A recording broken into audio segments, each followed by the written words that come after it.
بسم اللہ الرحمن الرحیم۔ السلام علیکم۔ کیا تم مجھے پہچاننے کی کوشش کر رہے ہو؟ شافیہ نے بلا جھجک پوچھا اور جواب سنے بغیر کہا، کوشش کرو، ضرور کوشش کرو۔ مجھے بھی کچھ ایسا لگ رہا ہے کہ ہم پہلے بھی کبھی ملے ہیں۔ اگر ملے نہیں تو ایک دوسرے کو دیکھا ضرور ہے، اور کچھ ایسا بھی لگتا ہے جیسا ہم نے صرف ایک دوسرے کو دیکھا ہی نہیں بلکہ کسی جگہ ہم اکٹھے رہے بھی ہیں۔ مجھے خوشی ہے کہ تم نے برا نہیں جانا، اس شخص نے کہا۔ جو تم محسوس کر رہی ہو وہ میں بھی محسوس کر رہا ہوں۔ تم ناصر تو نہیں ہو؟ شافیہ نے پوچھا۔ خدا کی قسم تم ناصر ہو! اب یاد آیا، میری یاد مجھے دھوکہ نہیں دے سکتی۔ تم میرے بچپن کے ساتھی ہو۔ مجھے وہ کشادہ گلی یاد آ گئی ہے جہاں ہم کھیلا کرتے تھے۔ کیا میں غلط کہہ رہی ہوں؟ تم غلط نہیں کہہ رہی، اس شخص نے کہا۔ تمہیں میرا نام یاد نہیں رہا۔ شاید بچپن میں میرا نام ناصر ہی ہوگا، لیکن بعد میں میرا نام عبید عربی ہو گیا تھا۔ ہاں، تم میرے بچپن کی ساتھی ہو۔ اس کے بعد تم وہاں سے چلی گئی تھی، اور پھر شاید تمہیں ایک دو مرتبہ دیکھا ہو، اور اس کے بعد میں کہاں کہاں پھرا اور مجھ پر کیا گزری، یہ لمبی کہانی ہے۔ اصل بات یہ ہے کہ تمہیں یہاں دیکھ کر مجھے بہت ہی خوشی ہوئی ہے۔ اس خوبرو جوان آدمی نے شافیہ کی روح کے مرجھائے ہوئے غنچے کو تر و تازہ کر کے کھلا دیا۔ اس کا ذہن ایک ہی اڑان میں ماضی کے اس دور میں پہنچ گیا جب وہ عبید عربی کے ساتھ کھیلا کرتی تھی۔ اسے گئی گزری باتیں یاد آنے لگیں۔ اس کا ساتھ بچپن تک ہی نہیں بلکہ بچپن سے نکل کر لڑکپن تک پہنچ گیا تھا۔ شافیہ کے ماں باپ ایک دوسرے کے بعد اسی عمر میں مر گئے تھے، اور اسے اور اس کی چھوٹی بہن کو ان کے چچا ابو جندل نے سنبھال لیا اور بڑے پیار سے پالا پوسا تھا۔ جب ماں مر گئی اور 2-4 مہینوں بعد اس کا باپ بھی مر گیا تو وہ عبید عربی کے ساتھ پہلے سے زیادہ کھیلنے لگی تھی، اور اب وہ کھیلتی کم تھی اور عبید کو اپنے پاس بٹھا کر باتیں زیادہ کرتی تھی۔ عبید اس کچی عمر میں بھی شافیہ کو تسلیاں اور دلاسے دیا کرتا تھا۔ نہیں نہیں، شافیہ نے عبید عربی کے کندھے پر ہاتھ رکھ کے کہا، تمہارا نام ناصر تھا، عبید عربی نہیں۔ میں تمہیں ناصر ہی کہوں گی۔ میرے دل میں وہ ناصر زندہ ہو گیا ہے۔ شافیہ کے جذبات میں جو ہلچل بپا ہو گئی تھی ویسی ہی عبید عربی کے جذبات میں پیدا ہو گئی۔ اسے یاد آنے لگا کہ اس شافیہ کے ساتھ اسے کتنا پیار تھا۔ اس کے بغیر وہ خوش رہتا ہی نہیں تھا، اپنے ہمجولیوں کے ساتھ تو کھیلتا ہی نہیں تھا۔ اسے وہ وقت یاد آنے لگا جب ماں باپ کی موت کے بعد شافیہ اس کے پاس بیٹھ کر رویا کرتی تھی اور انہیں یاد کیا کرتی تھی تو عبید کس پیار سے اسے بہلایا کرتا تھا۔ شافیہ، عبید عربی نے کہا، تم اس عمر میں خوبصورت تو تھی لیکن اتنی نہیں جتنی آج ہو۔ عبید عربی نے یہ بات کچھ ایسے جذباتی لہجے میں اور خوشگوار انداز میں کی تھی کہ شافیہ کھل کھلا کر ہنس پڑی، اور اس بے ساختہ ہنسی نے اس کی ذات سے وہ سارا غبار اڑا دیا جو اسے کچھ دیر پہلے پریشان کیے ہوئے تھا۔ وہ محسوس کیا کرتی تھی جیسے اس کی ذات سے اور اس کے اندر سے دھواں اٹھتا رہتا ہے جس سے اس کا دم گھٹ جاتا ہے۔ عبید عربی کی شگفتگی نے اس کی یہ ساری گھٹن ختم کر دی۔ سورج غروب ہو گیا تھا اور قلعے میں کئی جگہوں پر مشعلیں جل اٹھی تھیں۔ شام گہری ہو گئی تھی۔ شافیہ کو یہ خیال آیا ہی نہیں کہ شمونہ اور مزمل اس کے لیے پریشان ہوں گے۔ تمہاری شادی تو ہو چکی ہوگی؟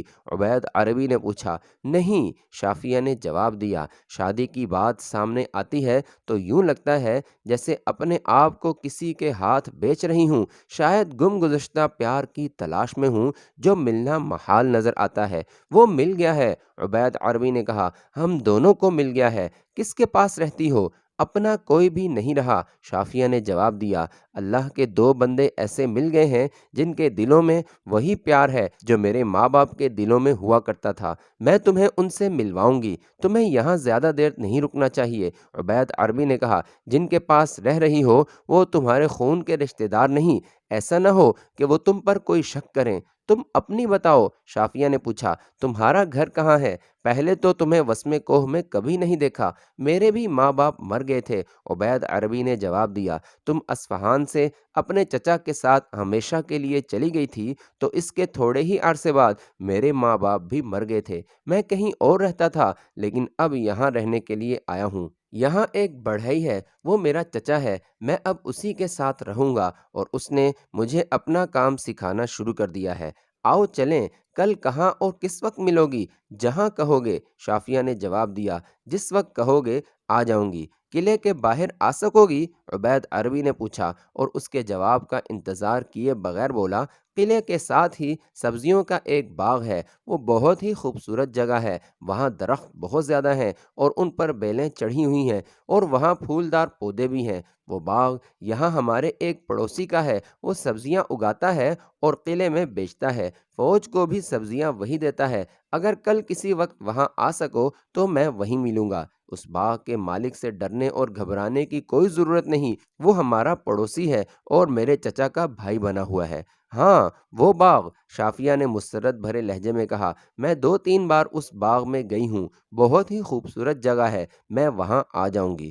انہوں نے اگلے روز کی ملاقات کا وقت مقرر کر لیا اور پھر قلعے کی دیوار سے اتر کر اپنے اپنے گھر چلے گئے۔ شافیہ تو عبید عربی کی ذات میں گم ہو گئی تھی، اسے تو جیسے احساس ہی نہ رہا تھا کہ شام بہت گہری ہو گئی ہے اور اسے اپنے گھر پہنچنا ہے۔ وہ سوچنے لگی کہ مزمل اور شمونہ پوچھیں گے کہ کہاں رہ گئی ہے تو کیا جواب دے گی؟ اس نے کوئی جھوٹ گھڑنا چاہا تو ضمیر نے اس کا ساتھ نہ دیا۔ وہ مزمل اور شمونہ کے آگے جھوٹ بولنا نہیں چاہتی تھی۔ انہوں نے جو پیار اور احترام اسے دیا تھا، اس کی قدر وہ صرف اس طرح کر سکتی تھی کہ اس کے ساتھ مخلص رہے اور صداقت کا دامن نہ چھوڑے۔ وہ گھر میں داخل ہوئی تو شمونہ اس کے لیے خاصی پریشان ہو رہی تھی۔ مزمل نے اسے بتایا کہ وہ اس کی تلاش میں نکلنے ہی والا تھا۔ دونوں نے اس سے پوچھا کہ وہ کہاں چلی گئی تھی۔ وہ کھانا کھانے کے لیے اس کا انتظار کر رہے تھے۔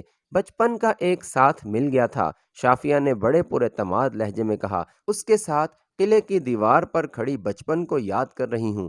کون ہے وہ؟ شمونہ نے پوچھا۔ کچھ دن ہوئے یہاں آیا ہے، شافیہ نے جواب دیا۔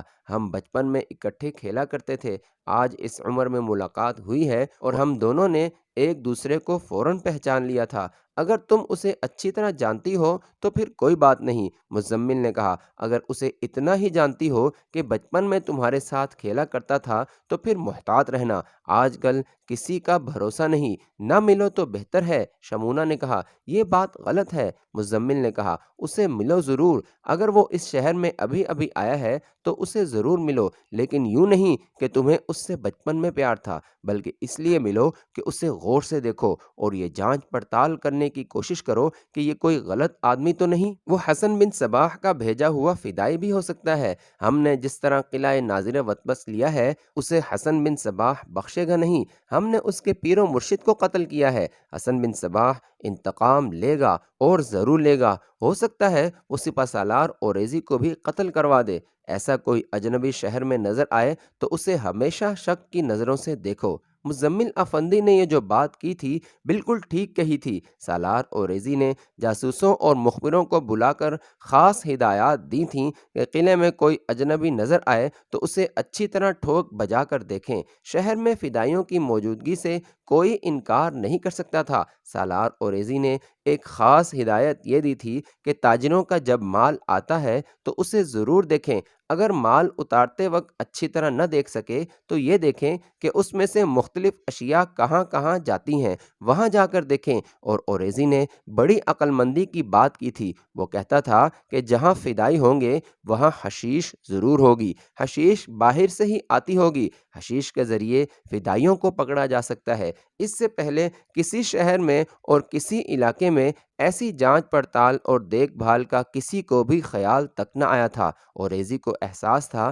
کہ عبد الملک بن عطاش کو وہ مروا کر وہ خود بھی زندہ نہیں رہ سکتا، اس پر قاتلانہ حملہ ہونا ہی تھا۔ شافیہ کی زبانی معلوم ہوا کہ اس خوبرو جوان آدمی کا اصل نام ناصر تھا اور وہ یہاں آ کر عبید عربی بن گیا تھا، لیکن شافیہ نے نام کی طرف توجہ دی ہی نہیں تھی۔ نام پر توجہ دینے کی ضرورت ہی کیا تھی؟ عبید عربی نے کہا تھا کہ کبھی وہ ناصر ہوا کرتا تھا اور پھر اس کا نام عبید عربی رکھ دیا گیا۔ شافیہ نے اس کی اس بات کی وضاحت کو سچ مان لیا تھا۔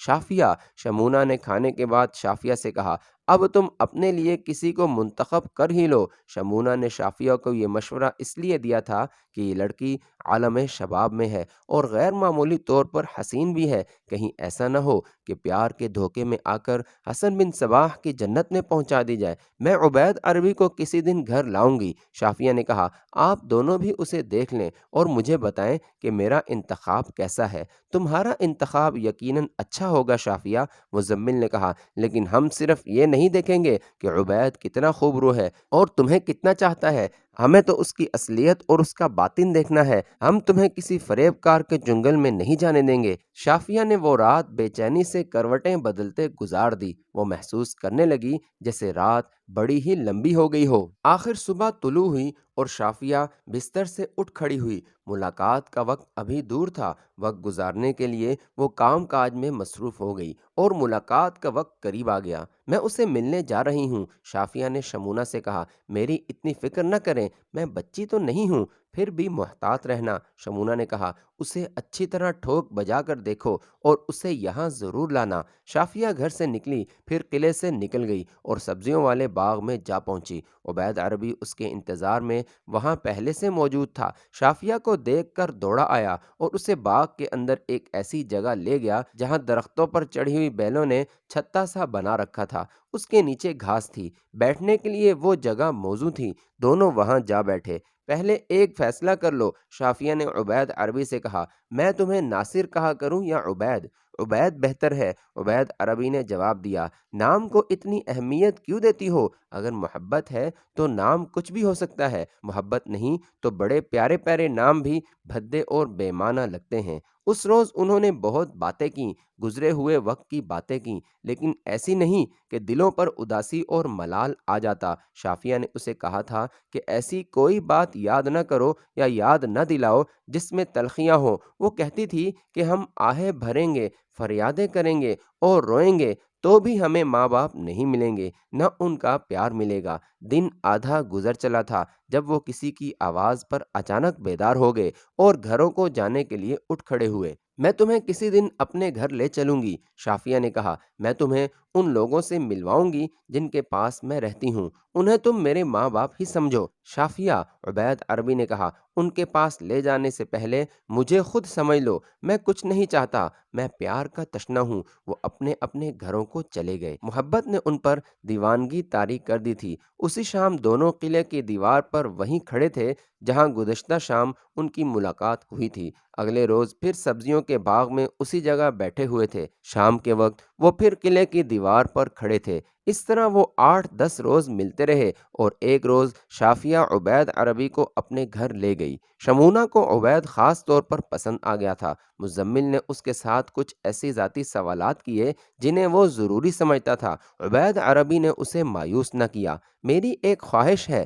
عبید عربی نے مزمل سے کہا۔ میں سپہ سالار اوریزی سے ملنا چاہتا ہوں، اس کے ہاتھ چومنے کو جی چاہتا ہے۔ اس نے جو کارنامے کر دکھائے ہیں وہ کوئی اور نہیں کر سکتا۔ عبد الملک بن عطاش کو قتل کون کر سکتا تھا؟ یہ قلعہ وسم کو کوئی اور فتح نہیں کر سکتا تھا۔ اور پھر جس طرح اس سالار نے قلعہ ناظر وطبس لیا ہے، یہ اسی کی دانش مندی اور عسکری فہم و فراست کا نتیجہ ہے۔ مجھے اس سے ملا دیں، میں ملواؤں گا، مزمل نے کہا۔ میں دراصل فوج میں جانا چاہتا ہوں، عبید عربی نے کہا۔ میں سپہ سالار اوریزی کے ماتحت سلطنت اور اسلام کی خدمت کرنا چاہتا ہوں۔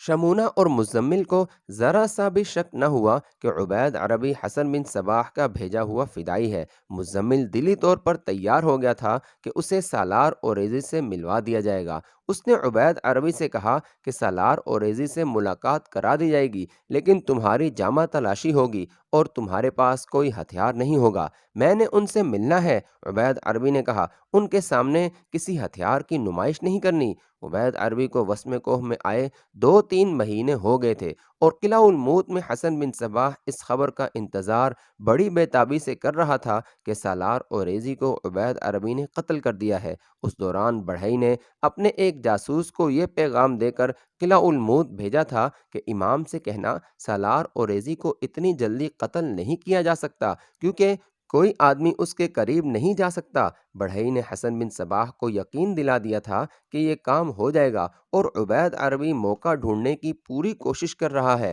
بڑھئی نے پیغام میں یہ بھی کہا تھا کہ عبید عربی نے اس گھر تک رسائی حاصل کر لی ہے جس گھر کے افراد سالار اوریزی کے قابل اعتماد لوگ ہیں، بلکہ یہ اس حلقے کے لوگ ہیں جو سالار اوریزی کی دوستی کا ذاتی حلقہ ہے۔ امید ہے ان لوگوں کے ذریعے سالار اوریزی تک عبید عربی پہنچ جائے گا۔ ایک روز شافیہ نے صاف طور پر محسوس کیا کہ عبید کچھ پریشان ہے اور بولتا ہے تو اس کی زبان لڑکھڑاتی ہے۔ شافیہ نے پوچھا تو اس نے پھیکی سی مسکراہٹ کے ساتھ شافیہ کو ٹال دیا، لیکن باتیں کرتے کرتے عبید کی بے چینی بڑھتی گئی۔ شافیہ نے عبید کا چہرہ دیکھا تو چہرہ لال سرخ ہوا جا رہا تھا۔ شافیہ نے گھبرائے ہوئے لہجے میں پوچھا کہ اسے کیا ہو رہا ہے؟ کچھ نہیں شافیہ، کچھ نہیں ہوا، عبید عربی نے اکھڑی اکھڑی آواز میں کہا۔ کبھی کبھی ایسا ہو جاتا ہے، میں جلدی ہی اپنے آپ میں آ جاؤں گا۔ یوں محسوس کرتا ہوں جیسے کوئی غیبی طاقت میرے وجود کے اندر آ کر مجھ پر غالب آنے کی کوشش کر رہی ہو۔ تم گھبراؤ نہیں، چلو گھر چلیں، میں شام تک ٹھیک ہو جاؤں گا اور ہر روز کی طرح دیوار پر ملیں گے۔ عبید عربی کی یہ حالت دیکھ کر شافیہ کو بھی بے چینی محسوس ہونے لگی تھی۔ عبید عربی نے اسے بہت تسلی دی اور کہا کہ وہ شام کو اسے بالکل حشاش بشاش دیکھے گی۔ شافیہ اپنے گھر چلی گئی اور عبید بڑھئی کے گھر چلا گیا۔ شافیہ اس کی یہ کیفیت سمجھ ہی نہیں سکی تھی۔ عبید کو جسمانی اینٹھن ہو رہی تھی جو صاف علامت تھی کہ یہ شخص نشے سے ٹوٹا ہوا ہے۔ تمہیں امام کی قسم، کوئی بندوبست کرو، عبید عربی نے بڑھئی سے کہا۔ آج تو میری حالت بہت ہی بگڑ گئی تھی، کہیں ایسا نہ ہو کہ لڑکی کو یا کسی اور کو کچھ شک ہو جائے۔ اگر آج مجھے حشیش نہ ملی تو میں پاگل ہو جاؤں گا اور ہو سکتا ہے اس پاگل پن میں تمہاری گردن مروڑ دوں۔ آج شام تک امید ہے تمہارا نشہ پورا ہو جائے گا۔ بڑھئی نے کہا، میں نے تمہیں بتایا ہے کہ یہاں آنے والے مال کو کھول کر دیکھا جاتا ہے۔ سالار اوریزی نے بڑا سخت حکم جاری کر رکھا ہے کہ حشیش کا ایک ذرہ بھی اس قلعہ بند شہر میں نہ آئے، اور اگر کسی کے پاس حشیش یا اس قسم کا کوئی اور نشہ پکڑا جائے اسے فوراً قید خانے میں بند کر دیا جائے۔ سالار اوریزی نے یہ حکم یہ سوچ کر جاری کیا تھا کہ حشیش صرف فدائی یا حسن بن صباح کے جاسوس اور تخریب کار ہی پیتے ہیں۔ یہ نشہ ان باطنیوں کا ہی تھا۔ سالار اوریزی نے سوچا تھا کہ ان لوگوں کو یہاں نشہ نہ ملا تو یہاں سے بھاگ جائیں گے، پھر بھی کسی نہ کسی طریقے سے حشیش وہاں پہنچ ہی جاتی تھی، مگر اتنے زیادہ دن ہو گئے تھے الموز سے حشیش نہیں آئی تھی۔ عبید عربی نشے سے ٹوٹا ہوا تھا۔ دن کے پچھلے پہر جب سورج مغرب کی طرف اتر رہا تھا، شافیہ قلعے کی دیوار پر جانے کے لیے تیار ہو رہی تھی۔ ہر شام اس کی عبید عربی کے ساتھ ملاقات ہوتی تھی۔ شافیہ گھر سے نکلنے لگی تھی کہ مزمل آ گیا۔ اس نے شافیہ کو بازو سے پکڑا اور اندر شمونہ کے پاس لے گیا۔ میں تمہیں بہت بری خبر سنانے لگا ہوں شافیہ، مزمل نے کہا۔ وقتی طور پر تمہیں یہ خبر بری لگے گی، لیکن اچھا ہوا کہ ایک بہت ہی بڑے خطرے کا پہلے ہی علم ہو گیا ہے۔ شمونہ اور شافیہ کے رنگ اتنی سی بات سے ہی اڑ گئے۔ دونوں خبر سننے کو بےتاب ہو گئیں۔ خبر یہ تھی کہ تاجروں کا مال اونٹوں سے قلعے کے باہر اترا تھا۔ مال سے مال کے تبادلے وہیں ہوا کرتے تھے۔ جس روز تاجروں کا مال آتا تھا اس روز وہاں بہت ہی رونق اور لوگوں کا جمگٹھا ہوتا تھا۔ ویسے بھی وہاں منڈی لگتی تھی، لیکن اتنے زیادہ لوگ ہر روز نہیں ہوا کرتے تھے۔ سالار اوریزی کے حکم کے مطابق وہاں کچھ لوگ گھومتے رہتے اور دیکھتے پھرتے کہ کون کیا لا رہا ہے اور یہاں کون کیا خرید کر قلعے کے اندر لے جا رہا ہے۔ ایک مخبر نے ایک آدمی کو دیکھا جو الگ تھلگ کھڑا تھا اور اس کے ہاتھ میں کپڑے کا ایک تھیلا تھا۔ یہ تھیلا اتنا سا ہی تھا کہ چوغے کے اندر چھپایا جا سکتا تھا۔ مخبر نے دیکھا کہ بڑھئی اور عبید عربی اس کے پاس کھڑے باتیں کر رہے تھے۔ پھر بڑھئی نے وہ تھیلا اس سے لے لیا اور اپنے چوغے کے اندر کر کے اوپر بازو رکھ دیے اور ایک طرف چل پڑا۔ عبید عربی بھی اس کے پیچھے گیا۔ مخبر کو کچھ شک سا ہوا۔ اس نے ان دونوں آدمیوں کو بتایا جو کسی بھی تاجر کا مال کھول کر دیکھ سکتے تھے۔ یہ دونوں آدمی دوڑتے ہوئے بڑھئی اور عبید عربی کے پیچھے گئے۔ انہیں دیکھ کر وہ دونوں بھی دوڑ پڑے اور دروازے میں داخل ہو گئے۔ یہ قلعے کی ایک طرف کا دروازہ تھا۔ وہ بھاگ کر جا ہی کہاں سکتے تھے، انہیں قلعے کے اندر پکڑ لیا گیا۔ انہیں یہ تھیلا جس آدمی نے دیا تھا وہ پہلے ہی کہیں روپوش ہو گیا تھا۔ اس تھیلے کو کھول کر دیکھا تو اس میں خشک حشیش بھری ہوئی تھی۔ یہ خاصی لمبی مدت کے لیے استعمال کے لیے کافی تھی۔ بڑھئی اور عبید عربی کو پکڑ کر کوتوال کے پاس لے گئے۔ کوتوال نے دونوں کو قید خانے میں بھیج دیا۔ شافیہ نے جب سنا کہ عبید عربی قید خانے میں بند ہو گیا ہے تو اس کے آنسو بہنے لگے اور وہ مزمل کے پیچھے پڑ گئی کہ اسے قید خانے میں لے چلے۔ وہ عبید عربی سے ملنا چاہتی تھی۔ وہ کہتی تھی کہ عبید عربی ایسا آدمی نہیں۔ شمونہ اور مزمل اسے سمجھانے کی کوشش کرنے لگے کہ کسی انسان کا پتہ نہیں ہوتا کہ وہ در پردہ کیا ہے، لیکن شافیہ عبید عربی کے خلاف کچھ سننے کو تیار نہیں تھی۔ وہ کہتی تھی عبید ایسا آدمی نہیں اور یہ ضرور کہیں غلط فہمی ہوئی ہے۔